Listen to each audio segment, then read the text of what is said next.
ที่ยังล้มเหลวอยู่ขอเข้าใจโดยถามว่าจังซี่เนาะสิถามว่า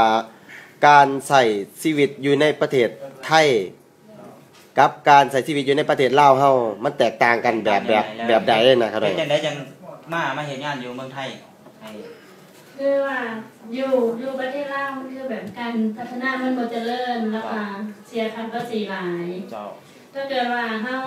บ่เข้ามาอยู่เมืองไทยก็คือแบบบ่มีเงินไปเสียค่าภาษีอยู่เมืองลาวแล้วเพิ่นเฮามาเฮ็ดงานอยู่ในเมืองไทยนี่เพิ่นยังได้เก็บค่าภาษีเฮาอยู่บ่ถ้าทำเมื่อเราให้แบบว่าเฮาทำใบพาสปอร์ตมาเนี่ยเขาคือบ่เก็บนะถ้าเกิดว่าเอามาแบบว่าผิดกฎหมายหรือว่าแบบนี้เขาบ่เก็บภาษีแล้วมาเปรียบเทียบค่าแรงงานอยู่ในประเทศไทยกับประเทศลาวนี่คิดว่าประเทศลาวเฮานี่จะพัฒนาเรื่องแรงงานค่าแรงงานอยู่บ่การค่าแห้งน่ะค่าแห้งอยู่เมืองไทยเท่าใดอยู่เมืองลาวเท่าใดเจ้า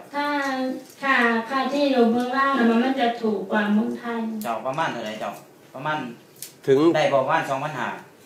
เขาจะให้แบบว่าต่ำกว่าของไทยต่ำก็คือต่ำกว่าของไทยแน่นอนเลยเห็นบ่เจ้าเดี๋ยวสิถามเนี่ยว่าถ้าเกิดว่ารัฐบาลเฮาเนี่ยมีการขึ้นค่าแรงงานสิกลับเมื่อเฮ็ดเวียกอยู่บ้านเฮาบ่ถ้ารัฐบาลฝั่งลาวเขายืนเดือนสูงก็กลับเมื่ออยู่บ้านหรือเมืองพัฒนาอยู่บ้านเฮาเขาเข้าใจหลายอะไรนี่อีกทานนึงเนาะเป็นสตรีกันเนาะแต่เพิ่นได้มาประชุมกับเฮาอยู่ประจำแต่ว่าตอนนี้อยากถามความรู้สึกของเพิ่นว่าการที่เขามาร่วมกลุ่ม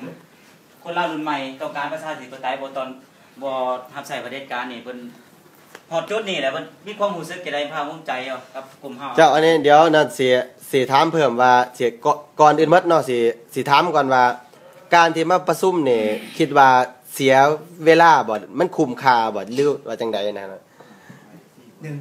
โดยสบายดีอันนี้ก็เนาะมีความคิดเห็นว่าการที่เฮามาประชุมนี่ก็คือเฮาทำเพื่อประเทศชาติของเฮากำลังตกอยู่ในภาวะที่ว่ามันกำลังด้อยพัฒนาน่ะทุกสิ่งทุกอย่างการดำรงชีวิตของประชาชนก็ทุกอย่างบ่มีเวียกเฮ็ดงานทำก็คือจังพวกเฮาที่มาอยู่ในกองประชุมนี่ก็คือหนีจากบ้านจากเมืองมาเพื่อมาหาเวียกเฮ็ดงานทำอยู่ประเทศไทยพักพ่อพักแม่เพราะว่าถ้าอยู่ประเทศลาวก็คือบ่มีเวียกบ่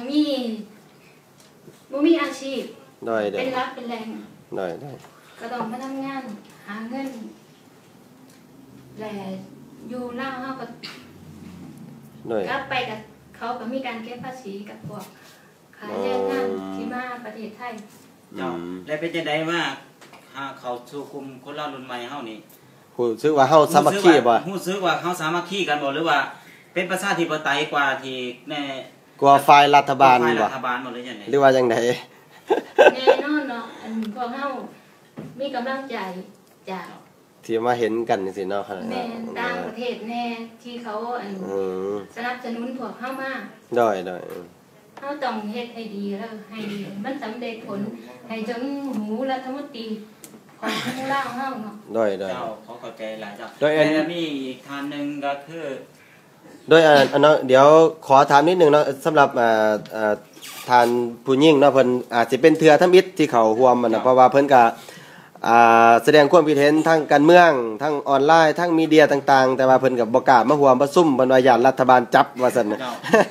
แต่ว่าจังซี่เนาะสิถามว่าการที่มาร่วมจังซี่การที่มาเห็นพวกเฮาประชุมแล้วฮู้สึกเป็นแบบใดกันหน่อยฮู้สึกมั่นใจบ่ฮู้สึกย่านเก่งพวกเฮาบ่หรือว่าจังใดบ่ย่านรู้สึกมั่นใจขึ้นมาแล้วก็สามัคคีมีความฮักแพงกันรู้สึกว่าทุกคนมานี่ก็ฮักประเทศเป็นทุกคนก็อยากเห็นประเทศเฮานี้การเปลี่ยนแปลงให้ดีขึ้นแล้วก็ทุกมื้อนี้ประเทศเฮายังแบบถือประเทศเพื่อนบ้านปลอมแปลง กดขี่ข่มเหงหลายอย่างเช่นพวกข้าวปลาอาหารที่นำเข้ามาก็มีแต่ของปลอมของบ่ดีของแปลกของจีนของบ่แป้งนวดเป็นเพ้อเป็นหยังก็ได้เฮาก็อยากให้คนลาวเฮามีคุณภาพอยากให้กินดีอยู่ดีทุกคนก็โดยอันนั้นสงสารแบบโดยโทษแล้วกันถามกันว่าที่ว่าเอื้อยมาจากแข้งใดเนี่ยสารวัตรแข้งสารวัตรโอ้ยทั้งภาคใต้เฮาตัวนี้เจ้าขอทานต่อไปทานต่อไปนี่คือเจ้าน้องเจ้าเดี๋ยวขอถามน้องก่อนอีกคนนึงเนาะผู้หญิงเนาะเพิ่นอาจสิเป็นเทือทมิตรที่มาร่วมกองประชุมเนี่ยถามว่าก่อนอื่นหมดเนาะมาจากแข้งใดเนี่ยขอแนะนำตัวก่อนสบายดีน้องก็มาจากแขวงขมวนน้องเมืองหนองบกเมืองหนองบกแข้งคำมวลโดยแข้งสำหรับเนาะอยากถามว่าสำหรับแข้งคำมวลเนี่ยตามความคิดของน้องที่น้องเป็นคนแข้งคำมวลน่ะแข้งคำมวลได้รับผลประโยชน์จากรัฐบาลในการบริหารประเทศบ่ได้เลยบ่ได้ทุกอย่างเลยเพราะว่าบ่ว่าสิเป็นเรื่องการแบบ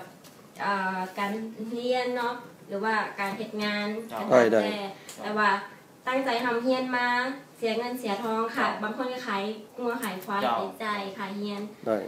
พอเฮียนจบแล้วการงานรองรับบ่มีบ่ว่าทางเจ้าเมืองเจ้าแขวงหรือว่ารัฐบาลพรรคใดคือกันบ่เคยสิมาสนใจและต้องเสียเวลาเสียเงินไปจ่ายในการเฮียนแล้วก็ต้องมาเสียเงินเข้าเฮ็ดงานอีกก็เลยจะให้ฝากถามว่าอยากให้รัฐบาลหรือว่าหน่วยงานต่างๆเนี่ยให้พิจารณาในจุดที่ว่าให้ไปเฮียนแล้วเสียเงินแล้วเสียเวลาแล้วคือบ่มีงานรองรับให้เขาแด้ต้องการให้รัฐบาลมีเวียกห้องรับถ้าจบการศึกษามาแล้วเพราะว่าขั้นเกิดนักศึกษามีเวียกห้องรับมาแล้วทุกคนก็อยากเฮียนแม่นบ่ถ้าเกิดว่าเฮียนแล้วบ่มีเวียกห้องรับจักสิเฮียนไปเฮ็ดหยังโดยเนาะแล้วก็มีแนะนำคนนึงนี่เนาะเพิ่นมาอยู่ประเทศไทยเนี่ยหลายปีแหละหลาย5 ปีแหละจน